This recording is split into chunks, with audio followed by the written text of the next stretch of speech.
यार, कम्युनिकेट करना कनेक्शन का सबसे इंपॉर्टेंट चीज है।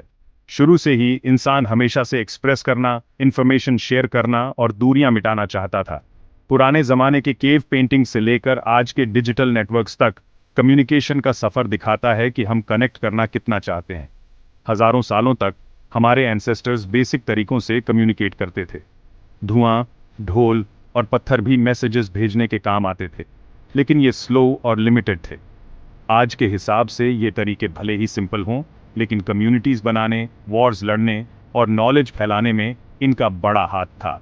लिखने के इन्वेंशन ने हिस्ट्री बदल दी।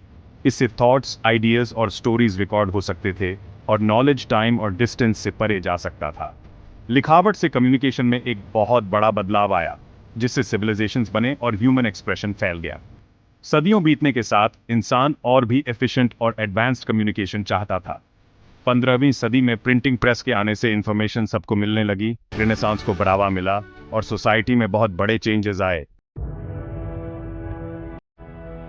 लिखने से बहुत पहले इंसान दूर से बात करने के लिए विजुअल क्यूज यूज करते थे।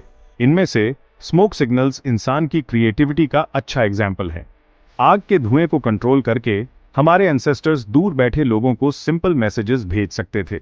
स्मोक सिग्नल्स तभी काम करते थे जब सेंडर और रिसीवर दोनों को कोड पता हो। एक पफ ऑफ स्मोक दुश्मन के होने का साइन हो सकता था, जबकि कई पफ्स हंटिंग पार्टी की सक्सेस का साइन हो सकते थे। यह सिस्टम सिंपल जरूर था, पर इससे इतनी दूर तक बात हो सकती थी जो सिर्फ आवाज से पॉसिबल नहीं था। स्मोक सिग्नल्स ओपन लैंडस्केप्स में ज्यादा यूजफुल थे, जहां दूर तक दिखाई देता था।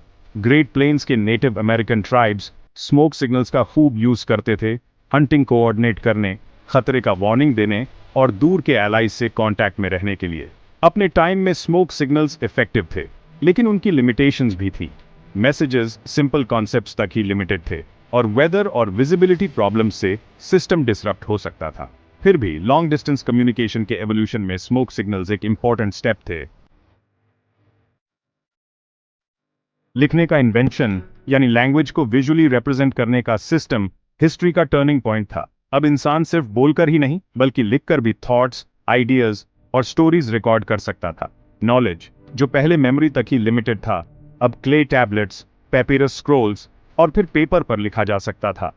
क्यूनिफॉर्म और हायरोग्लिफिक्स जैसे शुरुआती राइटिंग सिस्टम्स कॉम्प्लेक्स थे, जिन्हें सीखने में सालों लगते थे। समय के साथ सिंपल अल्फाबेटिक सिस्टम्स आए, जिससे लिखना आसान हो गया। 15वीं सदी में प्रिंटिंग प्रेस के आने से लिखी हुई बातें सब तक पहुंचने लगीं, जिससे लिटरेसी और इंटेलेक्चुअल ग्रोथ बढ़ा। लिखने ने कम्युनिकेशन में रेवोल्यूशन ला दी, जिससे नॉलेज दूर दूर तक और समय के साथ फैल गया। इससे एम्पायर्स बढ़े, रिलीजन्स फैले और आर्ट और लिटरेचर का विकास हुआ। इंफॉर्मेशन को एक्यूरेटली और परमानेंटली रिकॉर्ड और ट्रांसमिट करने की एबिलिटी ने ह्यूमन सोसाइटी को बदल दिया और मॉडर्न वर्ल्ड की नींव रखी। अपने ट्रांसफॉर्मेटिव इम्पैक्ट के बावजूद लिखने की भी लिमिटेशंस थी। रिटन डॉक्यूमेंट्स को फिजिकली ट्रांसपोर्ट करना स्लो और मुश्किल था, और लिटरेसी कुछ प्रिविलेज्ड लोगों तक ही लिमिटेड थी। फिर भी लिखने का आना कम्युनिकेशन के हिस्ट्री में एक इंपॉर्टेंट मोमेंट था, जिसने ह्यूमन सिविलाइजेशन को हमेशा के लिए बदल दिया। सेक्शन 4, बिजली का कमाल, तार और टेलीफोन। 19वीं सदी में इलेक्ट्रिसिटी के यूज से कम्युनिकेशन में रेवोल्यूशन आ गई। 1830 के दशक में सैमुअल मॉर्स ने टेलीग्राफ इन्वेंट किया, जिससे इलेक्ट्रिकल सिग्नल्स के जरिए मैसेजेस दूर तक इंस्टेंटली भेजे जा सकते थे। अब इंफॉर्मेशन फिजिकल ट्रांसपोर्ट की स्पीड से बाउंड नहीं थी, बल्कि लाइट की स्पीड से ट्रैवल कर सकती थी, जिससे दुनिया छोटी लगने लगी। टेलीग्राफ का सोसाइटी पर गहरा इम्पैक्ट पड़ा।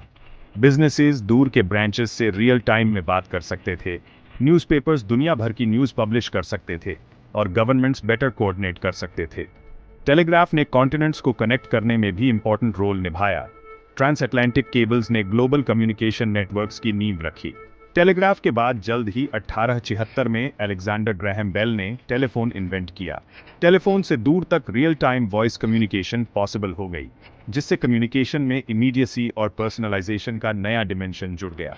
अब लोग सिर्फ रिटन टेक्स्ट तक ही लिमिटेड नहीं थे, बल्कि अपने लव्ड वंस की आवाज सुन सकते थे और बिजनेस निगोशिएशंस ज्यादा पर्सनली कर सकते थे।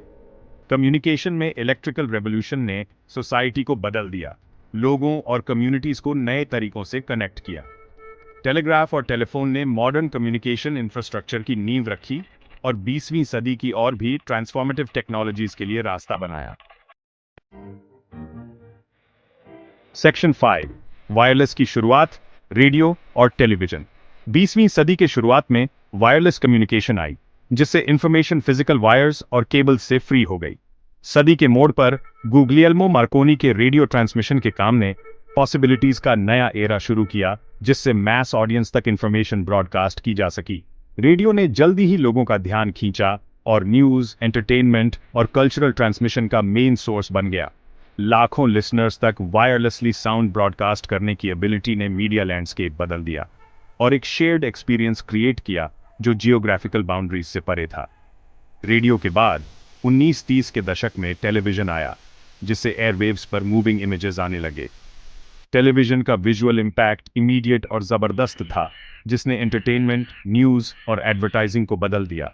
चाहे शहर के दूसरे कोने में हो या दुनिया के किसी और हिस्से में, रियल टाइम में इवेंट्स होते हुए देखने और सुनने की एबिलिटी ने दुनिया को और भी छोटा कर दिया और ग्लोबल इंटरकनेक्टेडनेस की फीलिंग बढ़ाई। रेडियो और टेलीविजन ने इंफॉर्मेशन और एंटरटेनमेंट सब तक पहुंचाया, पब्लिक ओपिनियन बनाई और कल्चरल ट्रेंड्स को इन्फ्लुएंस किया। वायरलेस रेवोल्यूशन ने मैस कम्युनिकेशन का नया एरा शुरू किया, लोगों को कॉन्टिनेंट्स में कनेक्ट किया और एक शेयर्ड ग्लोबल एक्सपीरियंस क्रिएट किया।